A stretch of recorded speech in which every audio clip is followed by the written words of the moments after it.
online broadcast network, AFTERBUZZ TV. Over 20 million weekly downloads in over 150 countries, and your number one source for after-show entertainment.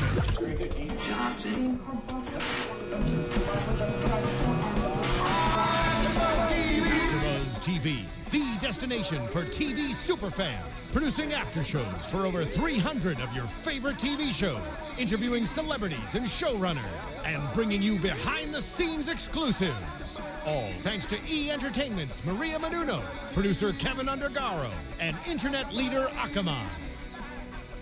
Now, let the buzz begin! Oh my goodness, it's Van Halen! New song this week. I love it. The episode's called Now. The song is Right Now. We're here right now. This is exciting. It is. It's very exciting. Do you guys love Van Halen as much as I do? I'm going to be honest and say no. To be fair, I also don't know how much you love Van Halen, so I'll go with maybe. That's right. That's a good way to go about this. Like, no joke, I seriously considered just recently going and singing at the Hollywood Bowl like a month ago, and this song would be in the top 3 reasons I was going to go. Nice. Yeah, love Right Now. I think that's reasonable. I used to know how to play the piano part, except I can't play piano, so it was like 2 finger. It was like You were actually playing chopsticks, to be fair. Nobody wanted to tell you. That's what it looked like. It's okay. That's cute. Welcome to the show. Yeah, we're not here for Van Halen. Van Halen. This is the AfterBuzz TV, AfterBuzz TV Walking Dead after show, streaming live, thanks to internet leader Akamai. Yeah. Thank you, Akamai. I'm your host, Ben Bateman, joined today by lovely co-hosts on my left. Here we have Mr. John Carle. Hey guys, how are you? John, you look a little tired today. Yeah, I am. I'm a little tired. No offense. No. If anybody's been following me on Twitter and anything else on social media, I've been doing the Extra Life charity, which is 24 hours of video game live streaming over the course of this weekend. 24 hours, you say? I'm at 21 and a half hours right now. That's cool. So when I leave here, I go home and I know this is the most first world problem ever. I have to go home and play video games for 3.5 more hours before I go to bed. But what was fantastic is right as I got to the studio tonight, I got the notification that the donation drive that I've been promoting out has already gotten $1,000 in donations. So that's pretty fantastic. Yeah. Wow! So we could donate right now. Yes, it's extra-life/org/participant/whiskey and waffles. It'll be in the links and up on the screen and stuff like that. Nice. So thank you for everybody who's helped donate to that. But you're a millennial, so you play video games. That's what you do to donate. I love it. I'm only a millennial by 1 year. That's the scary part. Okay, fair enough. It's all good. But more lovely. Cool. You were saying lovely, guys. You're both lovely. Yeah. And we have my other lovely co-host, Miss Joyce Ajouri. Welcome. Thank you. Well, I'm glad to be back this week, and I can't top that. That sounds like some really cool news. But if you want news about my life, you can catch me on Twitter at @Ajouri. Things in the lower third, so check it out. John, just in case, where can people find you if they just want to follow you and not donate? At the John Carle. All right, very good. And you guys can follow me at Ben Bateman Media if you care to follow. So this is episode 5 of season 6, titled Now, which is why we were playing the song Right Now by Van Halen. Yeah. You guys also needed to wake me up too. So. Yes, exactly. Yeah. That song just gets me going. There should be coffee in here. Take control. It's actually vodka.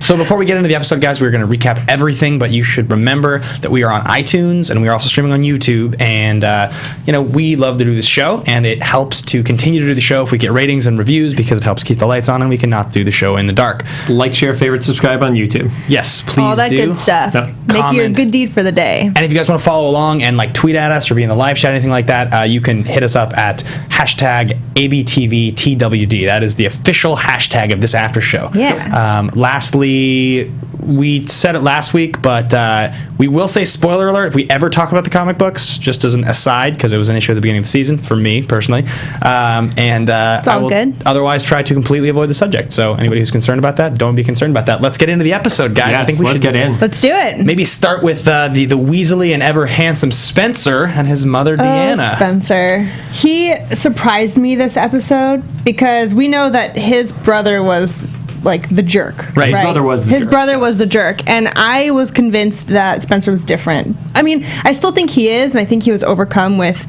everything that was going on in this episode. But he was basically a repeat of his brother. Yeah, he's tonight. becoming Aiden. Yeah, he's becoming Aiden, and maybe the alcohol did that. Maybe he's not always like that. Right. But I felt so bad for Deanna because she was getting like her hopes up, and then this happened with Spencer. So Yeah, Right. they had that great moment in the food bank, and Olivia's trying to keep people from going in, and he's actually the voice of reason. Like, look, we can make it through this. We've made it up to this point, and this would be the point where we look back and we saw this is where it all ended. And that's a great motivating moment. And then you cut to the glass breaking in the kitchen, and she instantly knows. She goes, "Are you drunk?" He's wasted eating bread. He does a really good drunk voice, by the way. Yeah, he was believable. convincing for sure. Yeah, back in the bartending days, I definitely would have had to cut that guy off. I feel like is it bad that I'm watching this and I'm just like, you're here to make us like you and then love to hate you, and then you're going to cause conflict with Rick because you're handsome and you're like a male lead, and then eventually you're going to lose because Rick's the main character. That's like I'm like watching this and I'm just like, I can't see another way this ends. Well, at the end of the episode, we can talk about that later. Yeah. We have a theory. we have a little theory, but I feel like Spencer, I think he was okay up until this point. Right. I feel like he was as optimistic as Deanna is now. Yep. But I mean, something snapped. I don't know. I didn't see it ending well for him. And you're also seeing the up and down with him. Like, when the episode starts out, he's on this high note of rah-rah, everybody get back and we can make it through, to being wasted. And then he actually looks like he's sobered up by the time that he goes to relieve Rosita on the wall. Like, I mean, he's a big dude, so he probably has way better tolerance than any of us do. But, I mean, he was holding himself pretty together at that point. Right. He still had, like, the kind of, like, dick move of, like, I still got my crackers kind of thing. Right. But at the same time, it's like, okay, maybe that argument with his mother straightened him out a little bit is how it felt at that time, at least. Like, maybe he felt guilty afterwards. Mm-hmm. I don't know. I think his spiel at the pantry, he was feeling guilty because they were talking about how he was at the gate or, But he also felt a sort of redemption because he shot the guy in the truck. Yeah. But I think his guilt overall took over and just. Yeah. Yeah, the thing not is, ending well. with the gate and everything like that, the wolves that got in got it. Yeah. But he stopped the gate from being destroyed. And had he not done that, the half of this herd that made it through, that whole town would have been overrun. And literally everyone would have been dead, as opposed to the few people that got killed by the wolves. Here's a question for you guys. And this will be the first poll we throw out to the audience. Okay, so you're standing around the pantry, and you see everybody, and they're just like, we're going to hoard the food right now. We're all going to be dead tomorrow anyway. So you go back later, and you steal an item. 5 items. You got whiskey, you got bread, which is in theory frozen, right? It has to have been frozen, because otherwise it would be so stale at this point, right? I would hope so. Well, I mean, people are baking. Like, Carol's making cookies, so they could people can just bake bread, could be sure. assigning people to make bread. So let's say whiskey, bread, some sort of like savory, like a canned item, like maybe like beans or chili or something like that.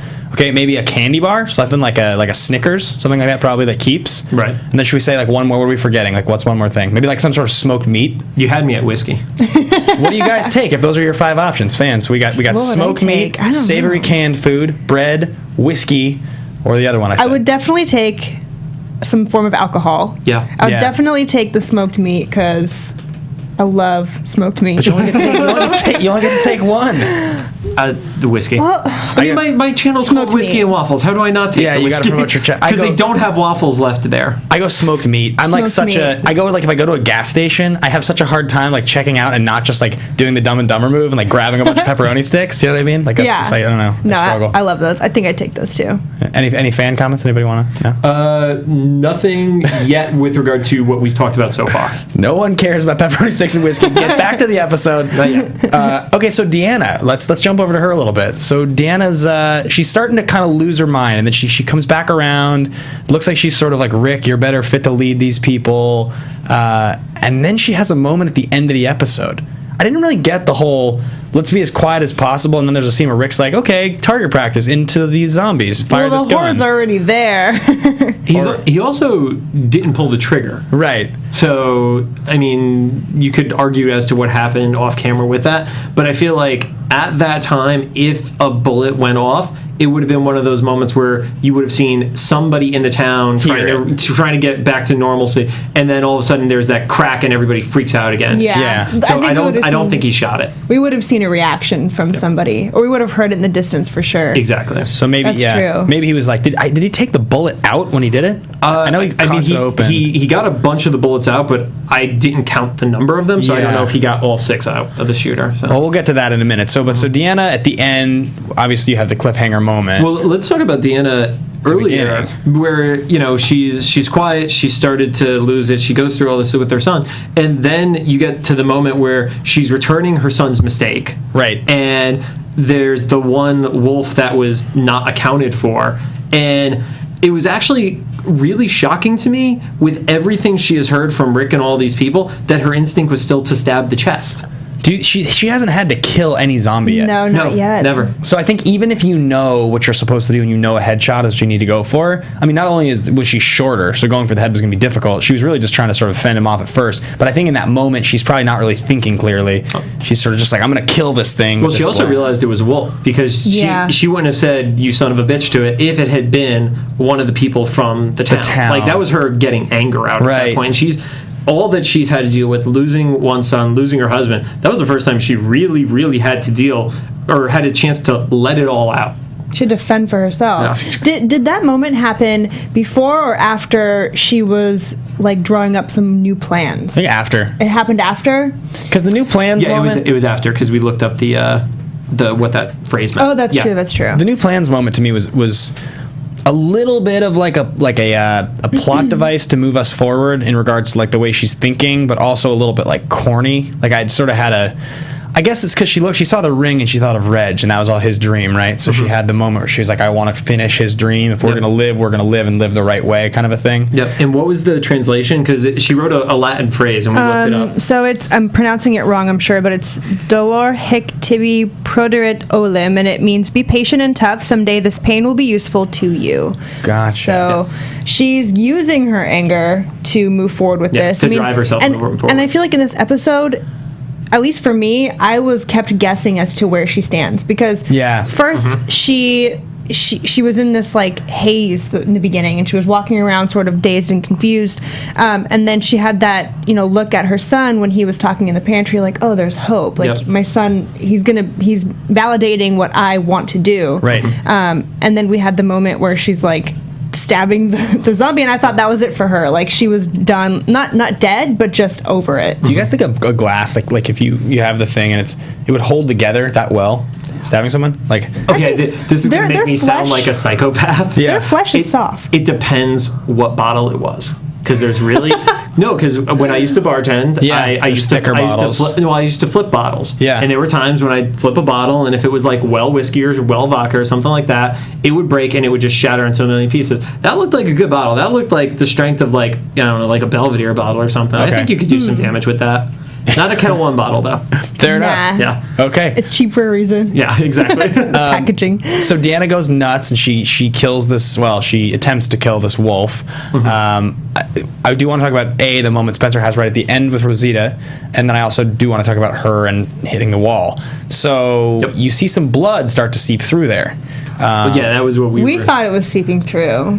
Well, I thought it was, initially. Yeah, it looked like it was seeping through, and then we went back and rewinded a few times, and it's definitely dripping from the top. Yeah, because I was trying to figure out how it would be coming through. To us, it's coming from the top, and the only one that's up top is Spence. And she doesn't know that Spencer's up there, it seems like. I mean, otherwise she would have like said hi to him or something. Yeah, because I mean, actually, the lookout post is right by the gate.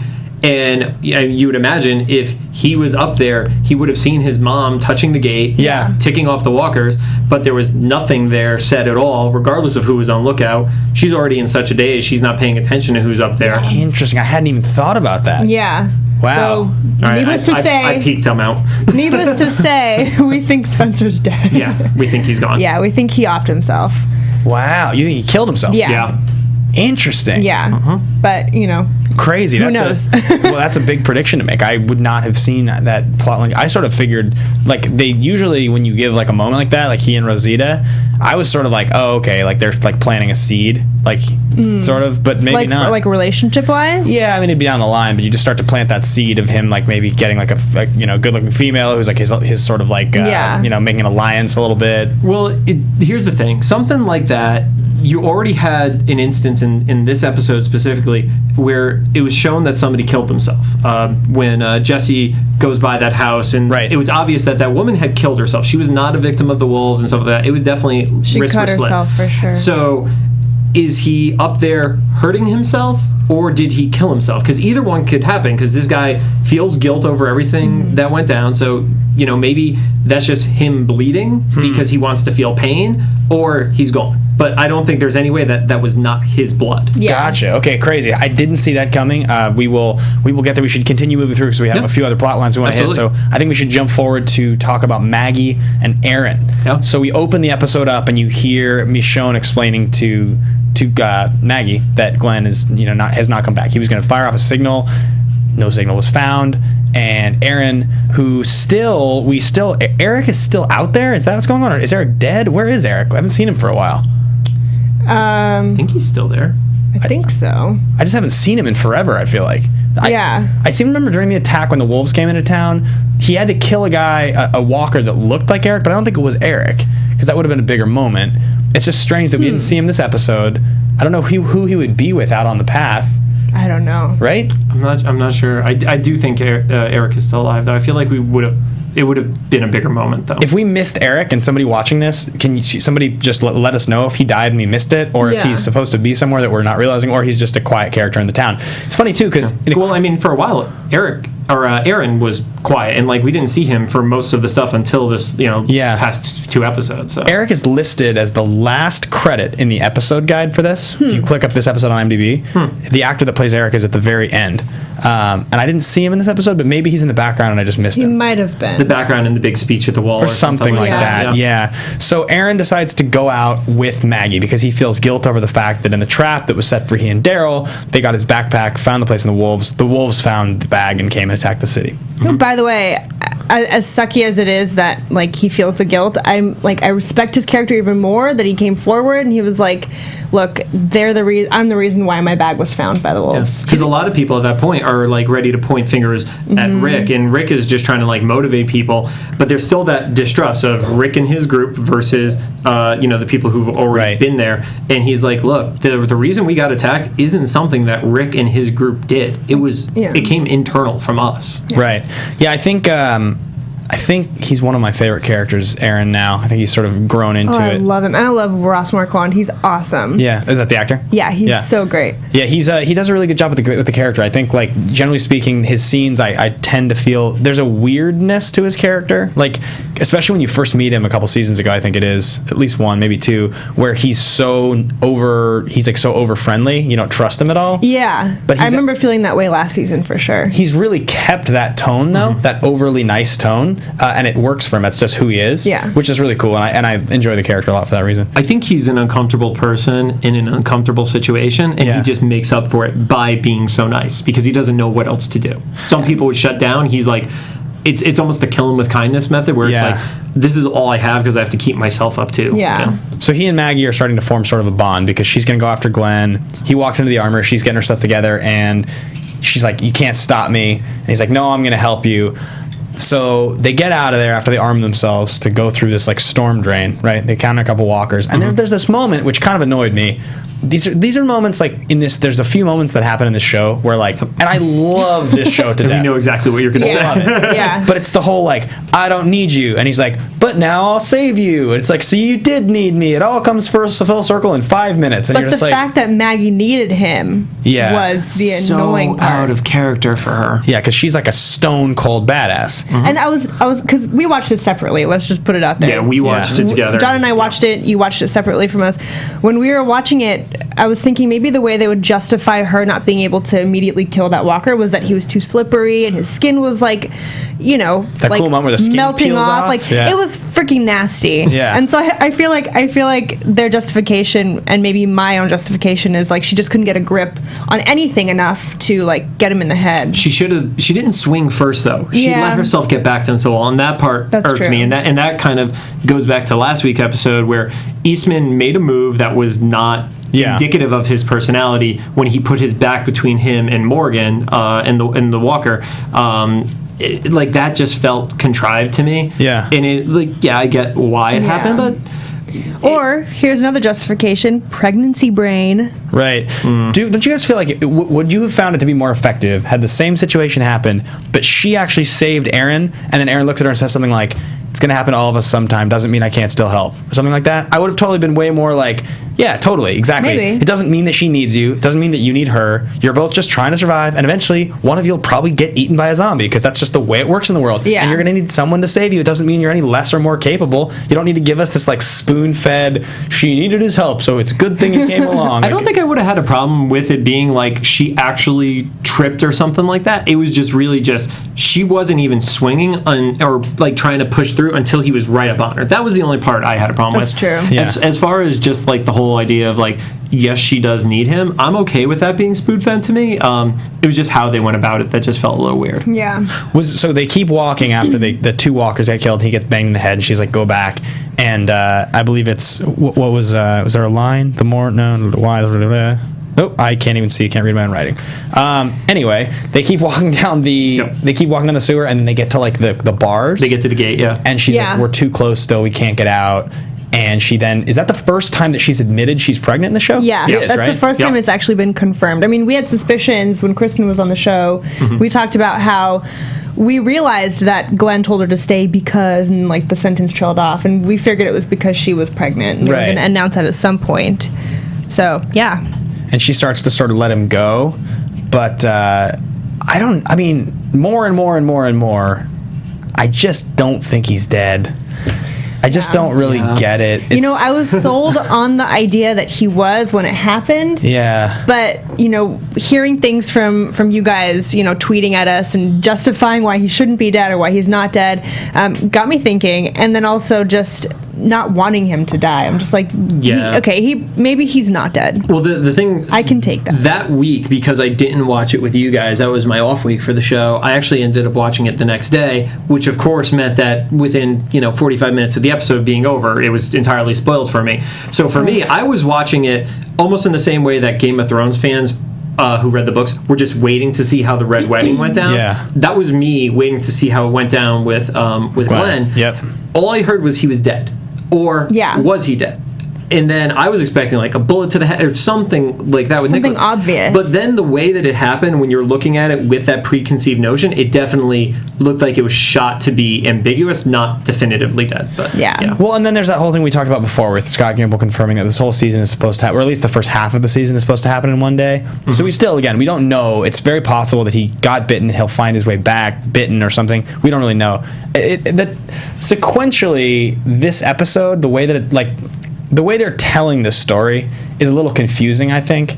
I don't really know what the logic behind doing it the way they are is. Like, for instance, we'll get to Rick in just a minute, but the fact that Rick runs back in, and this is after we saw him in this horrible... Stuck in the trailer. Yeah, tenuous moment where he's stuck in the trailer surrounded by walkers with this cut hand. And then, like, he runs back in the city, and his hand is fine. It's just, like, bandaged up. He, like, doesn't even make reference to it. Like, it doesn't come up in the whole rest of the episode. And he somehow just found his way back. There's just... Nothing's Yeah. we don't know what happened, but when they do show us that whole experience now, aren't you guys gonna feel a little let down just knowing? I mean, this season has played with the way they're using time as a Right, plot device. right, 100%. I mean, last week especially with the Morgan Eastman interaction and everything like that, time is a big factor. And even when they were talking about how the herd broke free and they were flashing back to as they were displaying the plan and everything like that. So I think they're doing it on a larger plot device. Like we were even talking. I think part of the reason why some of us had an issue with last week's episode was because it felt out of place. Yeah. Especially with this week being another epilogue style episode.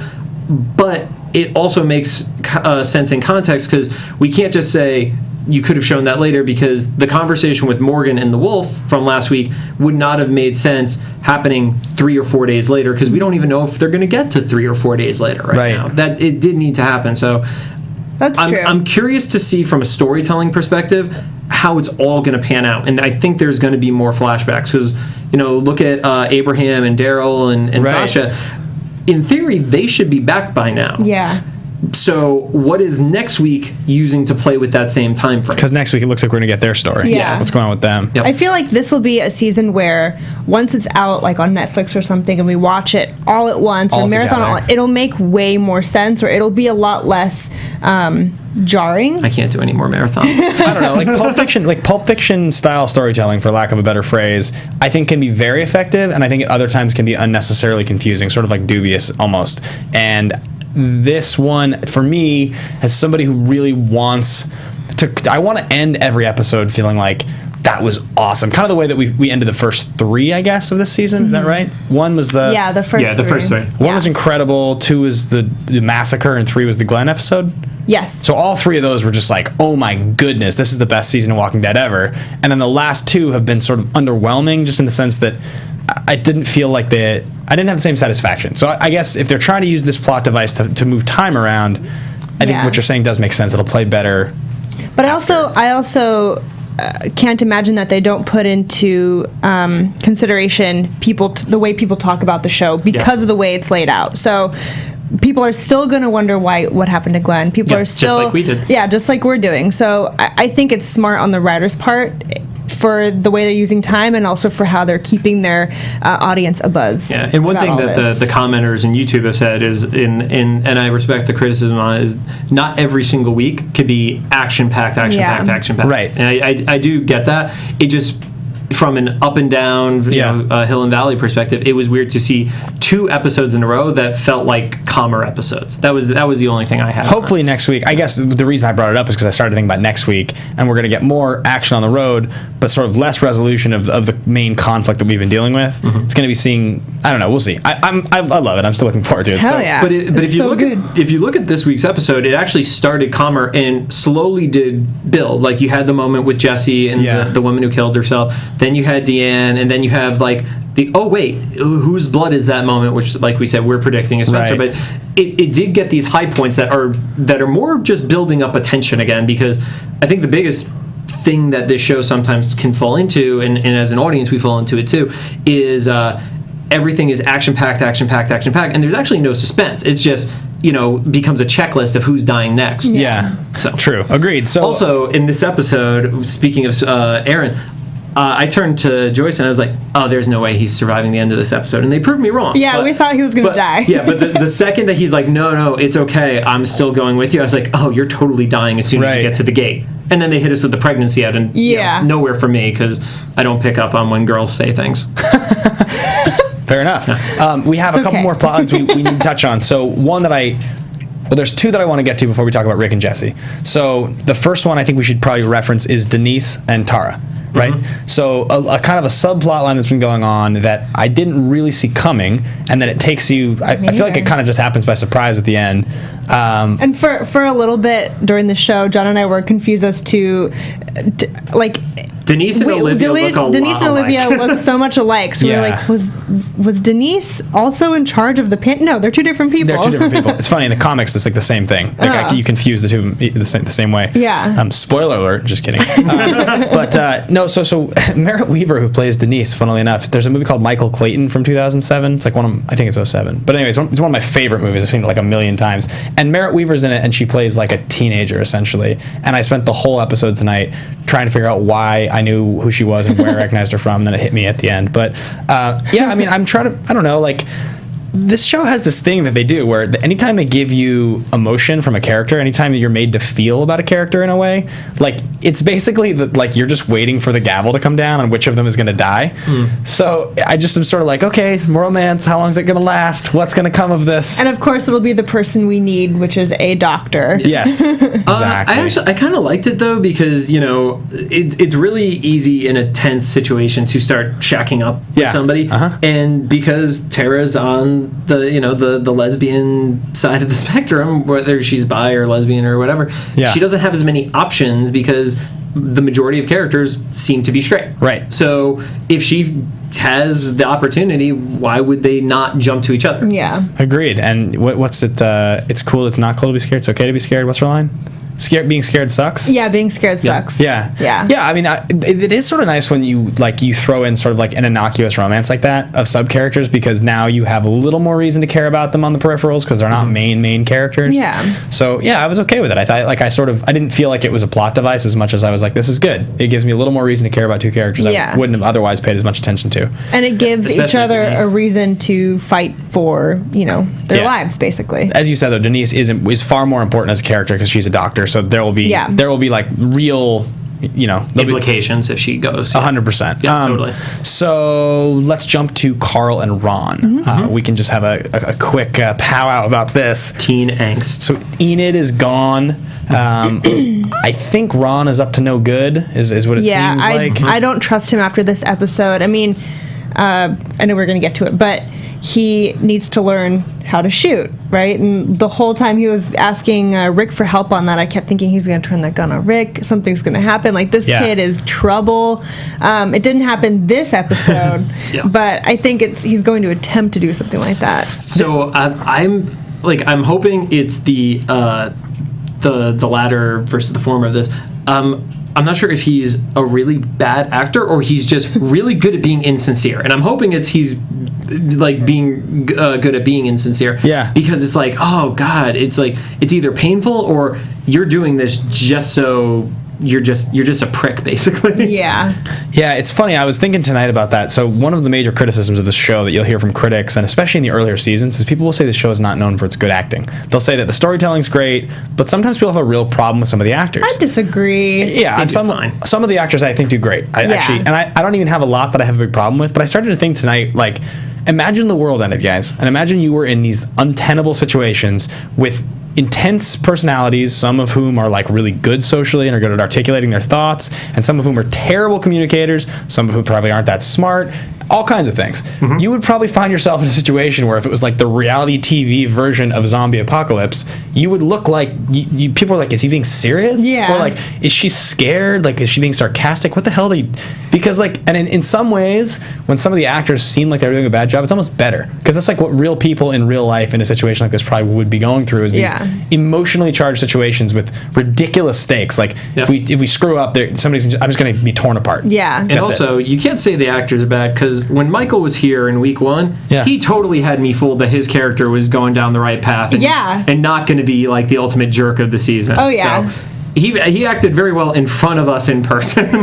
Interesting, yeah. I wish I'd been here for that episode. So bummed I missed it. But I feel like Ron is going to have his time to mess with both Carle and Rick. Yeah. My guess, if I'm getting to prediction territory, my guess would be he's going to mess with Carle a little bit more, and Carle's going to be the one to, like, I don't know, go out there because Ron convinced him somehow to go find Enid, or, maybe he's lying about his dad being out there looking for him or something. I don't know. He's going to do something to twist them apart. Taking out Carle accomplishes 2 goals. Because you somehow do something that gets the kid killed, you cause pain to the father who killed your own dad. It's a 2-bird, 1-stone scenario. I think that's his ultimate plan. So spoiler alert, this is not even really a spoiler, but I'm going to say it anyway. Spoiler alert, 100%. I'm going to reference the comic books right now. Spoiler alert! Spoiler alert! Spoiler alert! So Carle, as we've talked about before on this show, I think some people think this is his show, right? It's like his story, kind of. And I have to say that somewhere in the comics, like, there's a transition that happens with his character where he goes from being kind of obnoxious and like just like the son to being like a real character who you really kind of are like, this character's kind of sweet. Like, this is kind of good. Like, I kind of trust he's actually a badass, and he's battle hardened, and I just think I kind of trust that he would take care of himself in any situation. And I'm wondering when in the show we're gonna get that, because I get the feeling any one of these powder keg moments, like getting pushed, where it's like he's been in the world and this kid hasn't, and this kid's got a knife, and it's like, what, the kid turns a knife on him? Carle wouldn't just take the knife and stab him? Carl's been shot, to be clear. He's been shot, and he's still like, he's going out there and he badasses people. Anyways, he gets it. Consider the spoiler over. I do think it's interesting, and I'm waiting for that to happen. I love how Ron straight up talked about, like, a lot of the things that I know I've talked about with my friends about the show, when Carle used to just run off, and like walk out, and we'd be like, watch your son, like, Carle, what are you doing? So I love when Ron was like, we know what's going to happen. You're going to go out there. Your dad's going to freak out. He's going to go out there too, and someone else will, and someone's going to end up getting killed. I'm like, that's exactly what happened a bunch of times in previous seasons, and Ron just like dictated it. He nailed it. It's funny too, Greg, because he says the line earlier when he's like, you saved my life, now I'm saving yours. When he says that, there's a part of you that goes, oh, are these guys going to maybe end up friends? I kind of believe him. Like, maybe this is like, in a worse show, that would be a moment where they like started to become friends. And then when he's talking to Rick, I'm like, I do not trust this kid at all. Like, not even a little bit. All right, so let's get into Rick and Jesse, because I think this is pretty important. We called this last season Yeah. when we were doing the after show for it. Rick and Jesse? Yeah, literally the first episode she popped in on, we were just debating when it would happen. Yeah. I mean, I think so, right? She's a pretty female lead who like has some chemistry with Rick from like the second they talk to each And other. a shitty husband. Yeah, I think that A crappy dead husband. Bad taste in arm tattoos, though. Yeah. Yeah. pretty Let's clear. be real. Oh, does she have an arm tattoo? She Yeah. had the owl.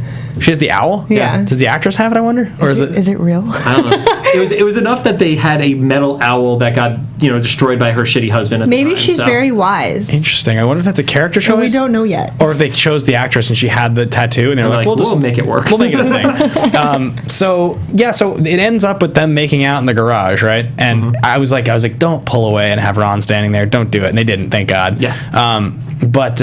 Before we talk about that, we should probably mention her other son. So not Ron, the younger son.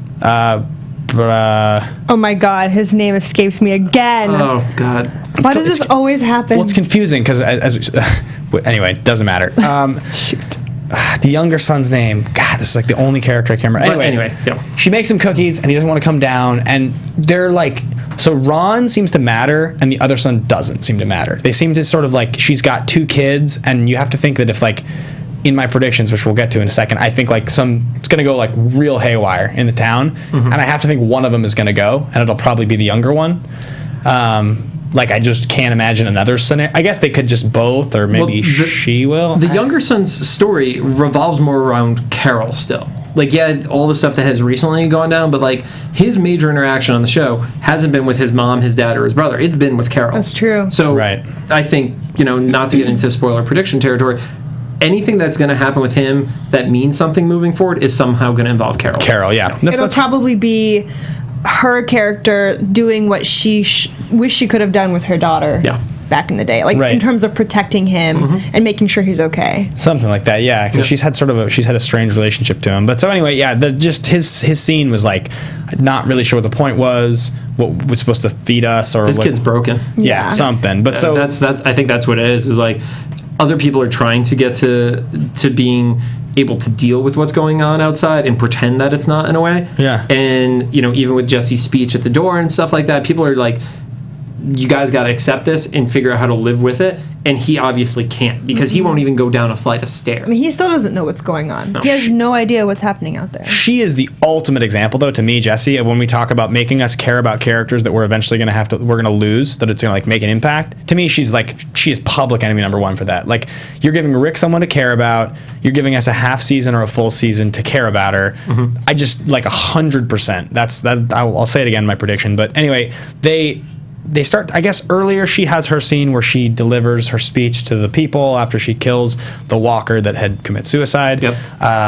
And so we're supposed to sort of believe she's coming around, she's getting it, she's going to sort of lead the charge a little bit to get these people rallied, which it looks like they're going to need to rally. Yeah. Because, unless, actually, you guys think that's just Spencer is just dead. Yeah. Not that the walkers are getting through the wall yet. But I think inevitably they're going to get through the wall. It's he's dead or he slit his wrist. But I mean, if he is dead, there's almost the irony of him supposed to be the one on lookout. They end up getting through, and what he accomplished by saving them when he killed the truck driver, when he kills himself, that ends up letting everybody in there anyway. Or he'll So be his efforts went in vain. Or he'll be a walker and like fall over the wall and like get somebody in the middle of the night, and then there'll be like 3 or 4 walkers and like the city will just get overrun or something. I don't know. That seems a little less likely, but Although one thing that did feel a little bit weird, they mentioned the because talking about a walker within inside the wall, Deanna's attack. They're like, oh yeah, Carole had the one walker or the one wolf that she couldn't find. It's like, I feel like that's something that should have been like knowledge that people would have been like a little bit more on guard about.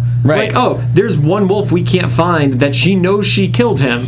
Maybe we should have a count of this and try to figure out where he would have been. That's Yeah. true. I didn't even think about Yeah, that. I feel like Carole at the very least would have been the level-headed one of like going onto doors and being like, there's one more, we don't know where he is, stay inside and watch out. yeah, let's all just go to sleep and play in the garden. I was so bummed not to see Carole tonight. Yeah, she's such a good character. Yeah. Love Carole. But in episode 7, she'll have a major badass moment to That's make up true. for it. I'm That's sure. so Yeah, true. 100%. So yeah, I guess Rick, aside from his moment with Jesse, which was sort of inevitable, I think we all saw that.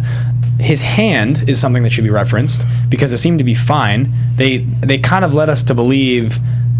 And then how the hell did he get back from the From the We'll camper. find out. Well, I know, but like that's how they've been doing. I mean, everything's been from different perspectives in terms of the stories that they're telling from each person. But the lost time, I think, is going to be a plot device. And again, I saw it differently than you guys did because I didn't watch it with the group. The hand didn't seem as big of a deal to me when I saw it happen. yeah. Okay. So, well, I just feel like they concentrated so much on it when he was in the trailer. Yeah, Like, they really tried to. He seemed really distraught and worried, but Yeah. it might not be a big deal. It might just be a scratch. Yeah. Yeah, it's interesting. I sort of just I want to see that episode. I wonder if we're going to have to wait until the back half of the season to really get the payoff. Or not the back half of the season, but I wonder if like there's 3 episodes left in 2015. So I sort of wonder if episode 7 or episode 8 we'll just get all the fill-in. What happened to Glenn? How did Rick get out of the trailer? And like just basically everything that everyone's wanted since episode 3, they'll give it to us in like episode 8 or something like that. I don't know. Can't wait. I think that pretty much wraps it up. Unless there's anything else you guys want to reference. Well, I guess we didn't finish touching upon Deanna and the wall and everything. She was hitting the wall, right? And I just thought it was her, like, her final moment thinking to herself, like, I'm going to live. I'm going to fight this. So it was kind of her, like, I'm going to get you assholes, like that kind of kind of a bring it on moment. Yeah, like when a bring it on moment. Here, you can't get me through this. Because when my husband built this. Yeah, when she was walking away, I feel like she sort of had, like, this satisfied smile on her face. Yeah. Which would have changed if she saw blood dripping from above. But, you know, she was very, like, she seemed calculating and confident in like, what her plan was, or like she had confidence in Rick or what his plan's going to be. So I think she's like ready to fight this. Yeah, it seems that way. Yeah. Let's get into our predictions before we sign off. Yep. Now for your AfterBuzz TV predictions. Woo! And they are. And now, Sweet sound. your There it AfterBuzz is. TV predictions. I could have done that. That was my voice, basically. Okay, yeah, I'll jump in first because I said it twice already, but I really think the number one thing is that, well, 2. I think that this season is gonna this front half of the season is gonna culminate with, like, they're gonna get in. Like, that's what I think somehow. I'm not quite sure how it's gonna happen, but I get the feeling that there's gonna be a gigantic exodus from the town or something like that. Just a gigantic conflict. Like, the zombies are gonna get in, and I think that. Maybe we lose Jesse then. If it's not then, I think we're going to lose her at the end of the season, the full season. I just think, like, that's what's happening is, like, they're 100% being like, Jesse, care about Jesse.